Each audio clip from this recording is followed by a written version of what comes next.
String reduction problems are very common in day-to-day programming problems. You might want to store or represent a large string in a very short form. Sometimes you do this to reduce the redundancy, and sometimes you use it to compress strings. A similar problem, super reduced strings, is available on HackerRank.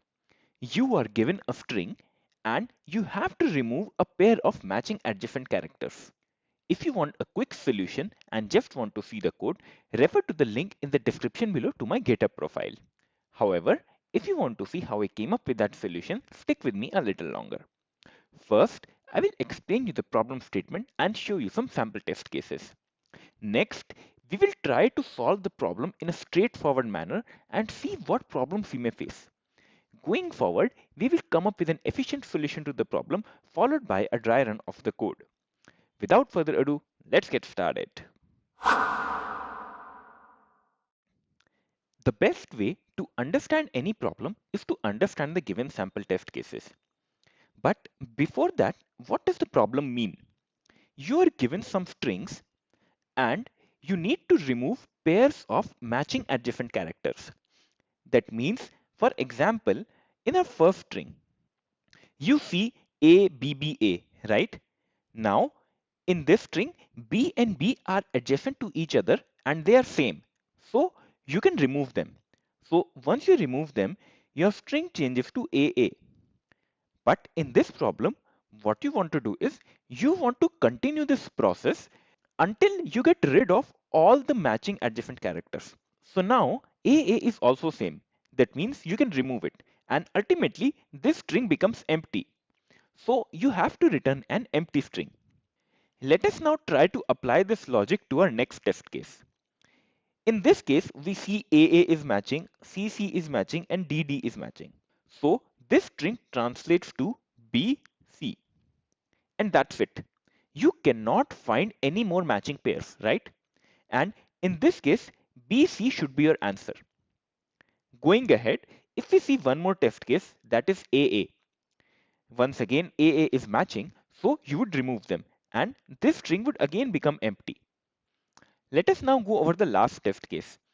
X are same and Z are same, right? So you can remove them. This string just translates to Y. And this is how you are super reducing the string. The only thing to notice here is that you need to keep on reducing the string until you can find common characters. So let us say you have a string like. Now, in this case, if you try to remove the matching pair, you remove DD. Your string becomes, and now CC is same. So you get rid of C. Once again, B is same. So you remove B. Ultimately, you are left with AA, right? And this can also be removed. So ultimately, the answer would be an empty string in this case also, right? So now if you have understood the test cases, feel free to try the problem on your own. Otherwise, let us dive into the solution. A good developer always tries to first come up with the most straightforward solution that they can think of. That is because that solution can guarantee you if the solution to a problem even exists or not. So, if I'm given a test case like this, what is the first thing that you can think of? You can start to iterate over the string from the beginning and start removing the matching characters, right? So, let me start from the beginning. I see that A and A are matching. So, what I would do is I would remove this pair of A. Now, my string becomes. This string is now reduced, right? But the problem talks about a super reduced string. You need to go over this string again and find more matching pairs. This time you find C and C are matching, right? So in my next step, I would remove C. If I iterate over this string one more time, I see that D and D are matching. Once I remove D, my string becomes. Now, if you look at the string, you see that none of the pairs are matching. And this string has been super reduced.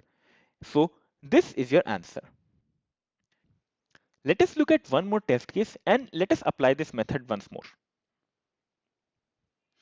Starting from the beginning, I see B as a matching pair. Once I remove the B, my string becomes. In my next iteration, I will again look at my matching pairs and I find A's are matching. I remove A, so my string becomes. Going ahead, I will again look for matching pairs. I find that C are matching. I remove both of these C and ultimately I get an empty string. So in this case, we were able to get rid of all the characters and eventually our string became empty. So this is your answer. Now this method works and it will give you a correct solution every time. But do you realize the problem with this method? We are iterating over a string again and again. Take back our example of the first test case. We iterated over the string once, we found a matching pair, then we again iterated, then we again iterated, then we again iterated. So, can you imagine what would happen if our string is very long? You will keep on iterating over the string again and again. Sure, you're not consuming any extra space in the solution, but you are wasting a lot of time just iterating over the string again and again. So, can we come up with an efficient solution? Let us try doing that. To come up with an efficient solution to the problem, you need to have a knowledge about stacks. If you're new to stacks, check out my introductory video on stacks first. Let us try to think what we were doing in our previous method. We saw a character and then we moved on to our next character, right? Once we moved to this next character, we compared this character to the just previous character, right? If these were same, we were removing them. What data structure remembers the last character that you just encountered? Last in, first out. That's right. We are talking about stacks. So a stack data structure can help you generally in such programming problems when you want to keep a track of the last element that you encountered. So let us try to build a solution using stacks. I start off with my first character, that is A. We don't have any character to compare this with. So I would simply add it to my stack. We move on to our next character. I see an A again. Now look into your stack. You have an A in the stack, right? That means that was the last character. So what you can do is you can simply pop this character from the stack. Once I pop this character, my stack becomes empty once again, right? Let us move ahead now. I move on to my third character and that is again an A. My stack is empty. So I have no character to compare it with. I would simply push it into my stack. Good enough. Let us now move to our next character. I see the character B. Now look into your stack. You have a character to compare it with, but the character in there is A. A and B do not match. So I would simply push B into my stack. Now you see how we are keeping a track of the last character and all the previous characters that we just encountered. Let us move one step ahead. I now point at the character C. I compare it with my last element in the stack. It is B, right? They are not equal. So I would push C into my stack.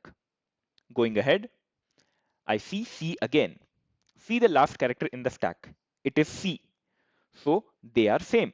Now we can remove C from our stack. And once again, we will move ahead. I encounter the letter D. We compare D with the last element of the stack, that is B. They are not same and hence we push D into the stack. Moving one step ahead, I see D again. Compare this with the topmost character in the stack. They are same and hence we will pop the stack. Moving on to a last character, I see D again. Compare it with the last character of the stack, that is B. They do not match and hence we do not pop, and I will simply push D into my stack. Once you reach the end of the string, just look at your stack and try to read it from bottom to top. This will give you your answer. So in this case, the answer turns out to be, so you see, we were able to super reduce the string in just one iteration. If your stack was completely empty, that means all of the strings have been reduced. Think about a case like this. What happens in your stack? First of all, you would push A, Then you would push B. In your next character, B and B match, so B will pop out. And then your next character is A. Once again, A and A will match and A will pop out. If your stack turns out to be empty, that means you were able to super reduce the string just to an empty string. Now, let us look at the code and see how this works in action. On the left side of your screen, you have the actual code to implement this solution. And on the right, let us take up a sample test case. We pass in this string as an input parameter to the function. Next, we create a character stack. This stack will store all the characters as we iterate over them. Next, we start a for loop to iterate over each of the character. So what we do is, if our character stack is empty, that means if we don't have any character to compare it with, what we do is we just push the character into the stack. So starting off with our first element, that is A. Since our stack is empty, we push A into the stack. This loop will run again, and next time we get the character B. This time the stack is not empty, right? So we compare this character with the topmost element in the stack. If they are equal, we would remove it from the stack. Otherwise, I would add my new element to the stack. So I do a character stack.push. So B gets added to my stack. This loop will run again. We get a B. We compare this with the topmost element of the stack. This time they match, so we do a character stack.pop. So now B gets popped from the stack, right? Going ahead, I get my letter A now. You look into the stack, it's not empty. So you compare this with the topmost element of the stack. It turns out to be A. So I would again do a pop and A gets removed from the stack. Going forward, I get my next character as X. Once I get X, my character stack is empty. So X gets added to the stack. Moving on, you get the letter Y. Y would get added to the stack. Next, we get Z.